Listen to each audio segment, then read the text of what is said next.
Welcome to the STARS program, seniors taking active roles in society. And now, here's your host, ANITA FINLEY. I have a favorite company. It's a not-for-profit company, and it is Faith Farm, and everybody knows that. Although I do support other organizations, I don't support anyone the way I really support Faith Farm, and I'm so glad that Troy Hardy is here today. Troy is the Director of Operations for the Boynton Beach campus of Faith Farm. Welcome to our show, Troy. Well, thank you. Thank you. You know, Troy, I knew you years ago when I guess you were there for quite a long time also, but you certainly have risen in the ranks. Well, one day at a time, right? Well, they say that cream rises to the top, doesn't it? I like that. That sounds a lot better than what I said. I love that. Well, the important thing is that you found a home for yourself because you loved that they helped you, mm-hmm. and then you love who comes in there. Mm-hmm. So why don't you tell us what makes your passion so strong? Well, the passion that I have for the ministry is family. Family. It's more Faith Farm is family oriented. When I say that, what I mean is when you have a mother or father that doesn't know what to do with their child financially, last resort, whatever the case may be. I mean, Faith Farm is free. We don't ask for one penny. We ask for a $100 registration fee. If you don't have it, that's fine. We don't make a big deal about it. But, our program is 10 months. And, Dean Webb, our ex-CEO, would always say that it takes 9 months, just like having a baby, to overcome an addiction. So yeah, because that doesn't just happen. Addiction took a long time, didn't it, to even become addicted? So within the 9 or 10 months that they're there, they're being reborn again. And the passion that I get out of it is the day that they graduate. And when they get up on stage and say, "Mom, Dad, I blew it. I'm so sorry." But you have your son back, you have your daughter back, and everybody's in tears. And that does it for me. That makes my job also gratifying just to know that. And I always hear them say your name and thanking you so much because, you have to have been there and you have to understand it, and you support them. And you don't. And one thing I noticed that even if they're having a little hard time, they're supported, but they can't just flub off. I mean, they have to do what's expected because that's part of the learning. Well, we have rules, and without structure, you got nothing. And so some people don't like structure, but we have to have it in order to make the place run. And those who stay there for 9 or 10 months and can adapt to the culture that we have, they have a great chance of making it. Right. And so maybe let's just start from scratch in a way and talk about people who I don't know anyone who doesn't know Faith Farm, but let's assume some people listening now. What is Faith Farm? Do they grow carrots and beans and pigs, or what is Faith Farm? Well, we've done some of that too, by the way. We have 3 campuses. We have one in Fort Lauderdale, Boynton Beach, and the Okeechobee campus, which is located in the city of Okeechobee. And we do grow things like fruit and blueberries, and we're recently looking into growing bamboo here recently. So we do grow things, even though we're called Faith Farm and people think that we're not a farm, but we really are in a sense. But the other campuses, we don't grow things. We sell furniture is what we do. You grow people? We grow people. We sell furniture. You sell furniture and lots of other things. I mean, jewelry and yes. and everything that anybody has in their home, you sell. Yes. And I think what really makes it so special is that the products, the items, are really incredible. Some are not to be believed. Yes. Some are just, what you could buy anywhere else. But I've been there, and unfortunately, I don't need anything right now. But I would buy a lot of your stuff. I always urge people, before you go to a furniture store, go to Faith Farm. Mm-hmm. Look and see what they have. It's going to be at least 25 to 50% less. Some of it's new, some of it's reused, but they take care of everything. When something comes in, you all clean it up, you make it look beautiful. Yes, we do. And a lot of times we don't have to do that. Sometimes people donate their whole houses because they're relocating. And so a lot of times it's like brand new. And so for people who do that, they do get a great tax benefit. So Yes. everybody listening, you help them, they help you. But I know that, and I've talked about this before, that we bought my mother a piano, and when we moved, we didn't take the piano, and I didn't really know what to do, but it was on the second floor of our home, and nothing would do. But you sent your guys. I don't even think you were there. I think no, you sent your guys, and they took care of this piano down those stairs. Wasn't easy, but they babied it, and then they had it. Yes. And that's when I said, okay, well, what can we do? I'd like to memorialize my mother's piano. And lo and behold, it is there. Yes. It is. Yes. And it's my mother's piano, and she used to play piano. So, It's beautiful. It sits in our fellowship hall. I know, and there's a little plaque on there, so it's very special for me. Thank you for that. Yeah. I thank you for allowing my mother's piano to be there. Well, it's a blessing. But let's just go through what a program. Let's say somebody knocks on the door, they come in, and they say, I need help. Tell me what the process is. Well, at that time, we would call the intake counselor out to interview them if they came a knocking. A lot of times, most people either fill out an application online or either they call and ask, for an appointment. But we do take walk-ups. If they have 2 major IDs and they qualify, we'll take them right on the spot if we have a bed.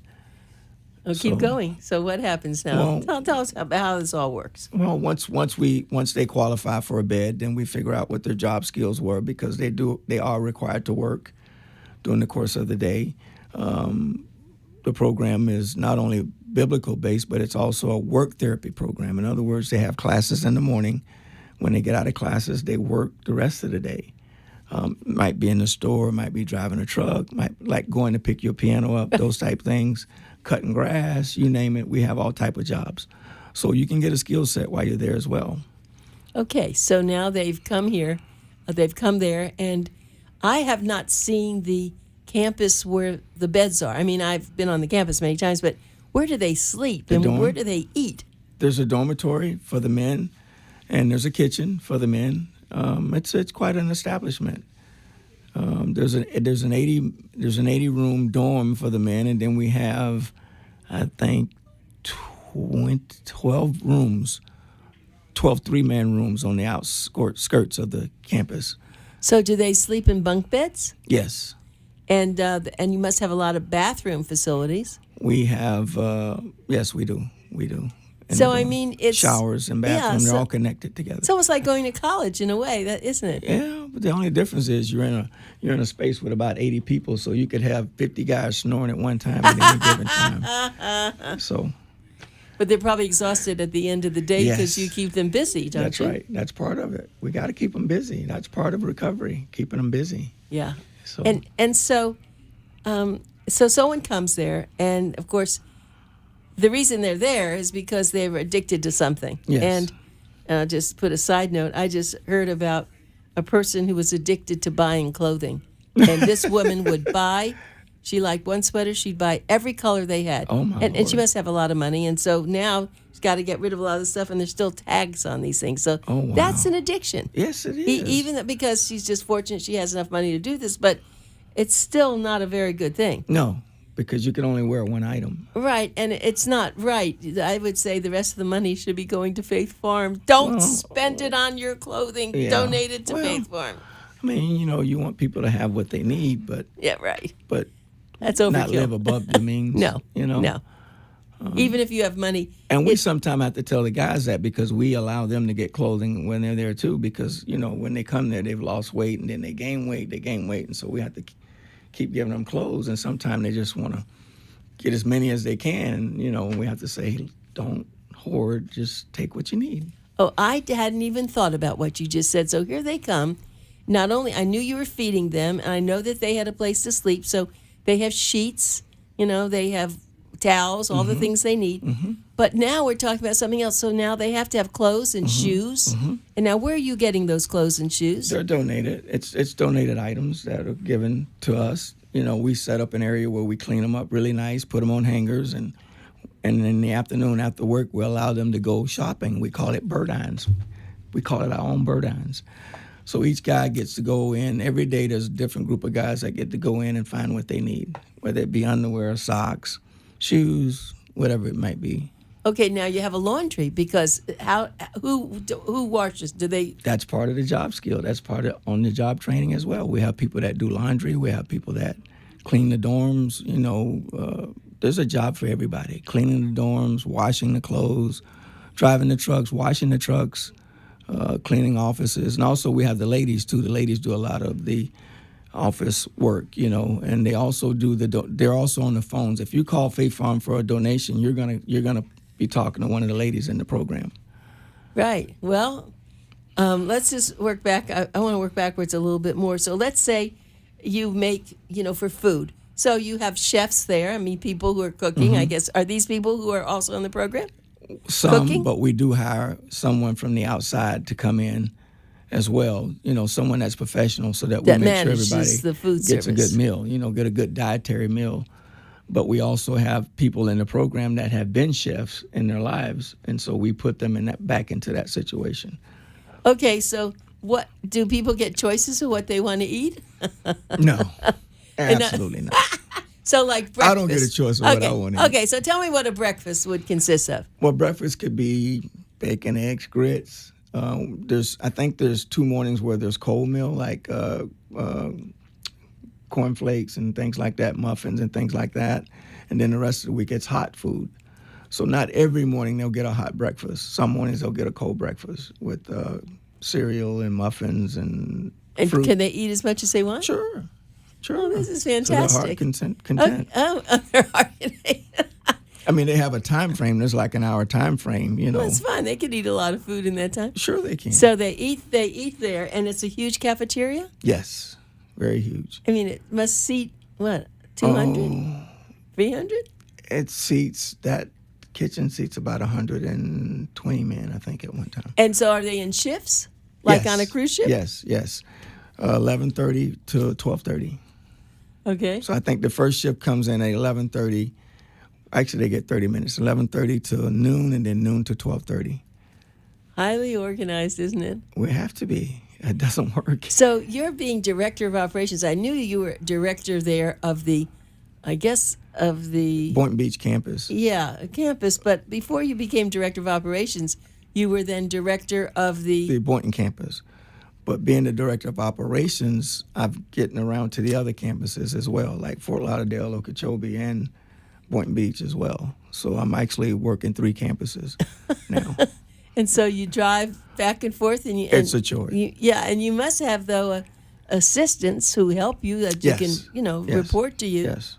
So what are your biggest problems? Getting these people who aren't used to systems and responsibility, many of them, and is that what what's the biggest situation that you have to train them? Training could be one problem, but the biggest problem is people staying for the 10 months. A lot of guys do not want to stay that long. They'll tell you in the interview that they want to be there, but after about 3 or 4 months, they think they can, they want to take their wheel back and feel like they can do it.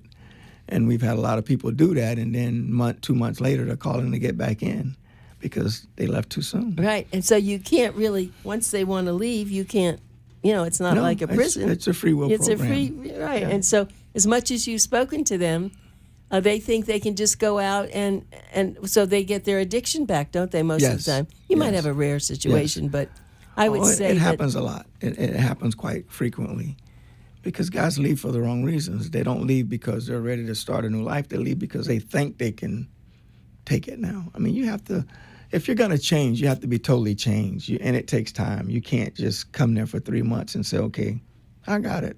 It doesn't work that way. Yeah, and so who tells them all that? Is that We have counselors. Mm-hmm. We have intake counselors. We have the pastor and Paul Zielinski, who's our intake counselor. He counsels with them as well. So we have counselors on hand. So that's your biggest problem. They don't want to stay. No. So they come back, and you allow them to come back. Depends on how they left. If they left in a good way, and we'll let them back if they left in a good way. But if they left in a bad way, we might say, well, you might want to try another campus, because if you come to this campus, you know what to expect. So a lot of times we tell them to try another campus, something new, because each campus isn't exactly alike. The surroundings, the areas are a little bit different. So we try to encourage them to try another campus if they come back. Okay, so now we have somebody, let's say they will stay, and they do they stay with the same jobs, or do you keep moving them around to different jobs? We'll change their job because, if it didn't work that time, maybe one of the things that I've always found is that I don't like to put a person in a situation they were in before they came to Faith Farm. And I'll tell you why, because it didn't work for them on the outside. And so I don't want to put them back in the same situation that they left. They need to try something new and something different, because that's what we're about, change. Okay, so let's talk about the addiction part of this whole thing. When they come, of course, they have to be clean to be able to start. And they certainly want to be able to have what they were addicted to. I mean, that's the hardest part. I thought that's what you were going to say, that they just can't get off, whether it's drugs or it's alcohol or something like that. But somehow they manage, for 4 months? Well, but if they don't stay, they don't get what they need. And so that's going to take them back to where they came from. Right, but how did they even manage for the first week or two? That must be very hard tough. for them. It's very tough, especially if someone's coming off of the addiction. It's very tough for guys to detox because their thinking isn't clear. They're not thinking clearly. There's dopamine system in there that has to regenerate. It has to be nurtured before we can get them to thinking clearly. And that takes about at least a good 2 or 3 months just to get them thinking clearly. I want everyone to know you're listening to this. This is such a wonderful guy. I mean, I've known him for years. His name's Troy Hardy, and he's the director of operations for Faith Farm. He's located at Boynton Beach in the campus there, and we're just going through what it's like, because I'm hoping there's some people listening who've been looking for something like this, and they're afraid. They don't know. I'm sure fear is the biggest drawback, isn't it? Yes. They don't know what's going to happen to them. Well, I got to tell you, the first time I showed up, the biggest fear for me was opening the dorm and seeing all these, I got to sleep in this area with all these many guys. How's this going to work, So that can be fearful in itself. That's interesting. That can be fearful. And then you have to sleep on the top bunk when you get there. So you have to work your way down to the bottom bunk. So that can be a little fearful. That's good. But it's good stuff. It really is. When I look back on it, it's a great system that's in place. It really is. If you work it, it works. Yeah. Well, everybody really needs, I think, no matter what human being, whether they're well-educated, whether they're successful, they need someone to put their arm around them and say, you're a good person, because no matter what job you have, there are always going to be days that are not going to do well. Yes. And so I think, at least at graduation, I always notice that the support that each of the students who are graduating have for each other, and they have for you, and they have for the other, personnel. But I can see that they got through it together. Yes. But that's now after 10 months. So it's the first few months, right? Well, not so much. Oh. The guys that you see graduating, you might see 12 to 15 guys on that stage at any given time. Well, those guys spent, they did go through the program together, but when they got to phase 4, we have phases of the program. When they get to phase 4, they don't work as much at that time. We give them more studies at that time. When you get to phase 4 of the program, you only work a half a day. Most of the mornings from 7 to noon, you're in class all day. And then when you get out of lunch, you go to work. So they only work a half a day once they get to phase 4. So they're very close at that time. They become a close-knit group when they get to phase 4. And they can start out with maybe 50 guys, and by the time they get to phase 4, there's only about 15 guys left, sometimes 6, 7, or 8. Just depends on how many made it that far. We have a lot of people watching this. Lloyd Hassener, Claudia Stowicki, I didn't pronounce that, Seth Levy. People are always interested, especially in a place like this where they may see it advertised or they may have heard about it, but they don't really know what goes on. And that's why I love having you come here, because you're not from the executive mindset that you came as an executive. You came here as a student, someone who needed help, and you've risen, as I said when we first started, to the top because you're good material. And I don't know what you did before you got here. What did you do before you went to Faith Farm? I owned a detailing business, a cleaning service. I had several people working for me before I got to Faith Farm. And so you just got into one of these addictions, and you couldn't help it. Yes. And you couldn't get out yourself. Yes. I just, needed a time out is what I needed. I didn't, life can throw us curves. And, it does. And if you're not ready to catch those curves, you can fall quickly. So you were lucky, though. There was a place. Did you live here in South Florida? Yes. Because I know from other shows that I've been talking with Judy and other executives, that a lot of people call from all over the country to come. Yes, there's not a lot of places like Faith Farm. I mean, all you need to do is bring yourself and a willing spirit to do it. And it happens. But you have to be willing to change. It's all about change. If you're not ready to change, don't waste your time. How do you know if you're willing to change? You can tell when a person's bottomed out. You have to be sold out and bottomed out. And what I mean by that is that you've had enough. You're sick and tired of being sick and tired. And you can see those who are, and you can see those who aren't. You can tell those who are just there because, and I hate to say this, but there's some guys that come there because the wife, they're not there for the right reasons. They're because, well, the wife says, well, if you don't try this, I'm not letting you back home. Or I got to do this to get my job back. Well, if you got to do it for those reasons, and that's the only reason you're doing it, you're not really doing it for yourself, chances are it's just a matter of time. You have to do it for yourself. That's a good point. So, and I know I've seen some of the most wonderful women in your women's group, and they have put themselves into the worst denigration of everything, and they wouldn't do this casually. And some of them had their children even. Oh. And I guess at that point, it's either commit suicide, because they've talked about it, commit suicide, or go to jail, or do something that is so horrible. But there's this calling that you hear, this little bell ringing. Why don't you think about Faith Farm? Now, one thing that I do know is that when they come, they cannot bring their children. Right. They can't bring their babies. Someone's got to watch them. Right. But even though it's a long time to be away from them, at least there's hope at the end of the tunnel. Yes.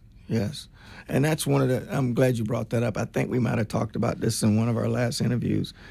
It's something that we're not geared up for is, to have the mothers with their kids, but they can see them at any given time and spend time with them. But on one hand, the parents take care of the kids while they're getting that recovery. And this is one of the things that really softens your heart at a graduation when the grandparents show up with the kid and the mom says, you're getting your mom back, you're getting your daughter back, and the little girl's standing up on the grandparents' lap and they're just bawling. Oh, my goodness, yep. I mean, if you don't have a heart, you're not in the right place. Right, that's true. So it's just heart-taking. It's gratifying. It's very gratifying to see families put back together. It is. And the other thing is there's so much secrecy about people having an addiction. And they don't tell anyone. They think nobody knows, and people do know. But on the other hand, they've figured out how to get by, and they start losing their job. They lose their family, and then I guess, as you said, they have to hit rock bottom. Yes. Okay, so now they've hit rock bottom, and they could literally come to you, and I didn't even realize this, with no clothing, with no money, no place to eat, nothing, and you take them in, and they have a chance to just go through and get the clothing they need. They get a job. They get the food. They get, I'd say, therapy in a sense. It's of course it is a Christian-based organization, but you also are there in all other ways too, right, that everybody can get it. Because I know I've heard from when other people have been on the show that there are people who are not of Christian faith, right, and they still come, right, because it works, doesn't it? Well, you've got to. It does work, but you've got to find faith somewhere in there, because that's what it's all about. You've got to have that somewhere in your life. If not, you don't make it. You just can't go through life just on your own. You need that crutch, and that crutch is the word, I believe. Yeah. No matter what you're seeking. I tell people that all the time. I don't care if you're Jehovah's Witness. I don't care if you're Jewish faith. I don't care who you are. as long as you're seeking something, he'll meet you Yeah. right there. Yeah, and I've heard it, and I've sat, of course, at the graduations and at the homecoming, and that's another thing I don't want to run out of time. Why don't you talk about why you have the homecoming and what the homecoming is? Well, the homecoming is to bring everybody together, bring people back that have done well, and we don't know that they're doing well. We want them to show up and tell us what they're doing, and so we want to know that we're making a difference, that we've made a difference in people's lives, is one of the main reasons we do homecoming. So when I'm sitting there and I see this huge tent full of people, some of them are still students, but many of them have come from all over, and I was told that not just South Florida, they come from all over the country, Yes. wherever they are. Yes. And I guess they feel something. That's why they come, don't they? Yes. Yes. I mean, like you said earlier before we went on the air, the testimonies were great. Well, those testimonies are people that have come through the program years ago, and they're doing great. That's why they're giving those testimonies, because they've done great. Yeah, it is. It is not to be believed. And you do open your graduations and your homecoming actually to the outside world. And so I suggest if you're having anybody in your family that need a little bit of help, and it's not that you have to tell them to come, but at least you could experience it. So one thing I always say, too, before I end the show, please donate to faithfarm.org. Donate money. They need money. They could open even more beds if they had money. You got to keep them really going. So faithfarm.org. Troy Hardy has been our guest. You can see him now on YouTube, and he's now on Facebook Live. Thank you very much, Troy. Well, thank you. Thank you for having us. You've been so always gracious to us, and we really appreciate it. It's my great pleasure. We really appreciate you. Yeah, I appreciate just You're being a really a part nice of it. lady, and we Thank really you. love you a lot. Thank you. I feel the same way. Okay, thanks a lot, Troy, and we'll get you back again. Thank you.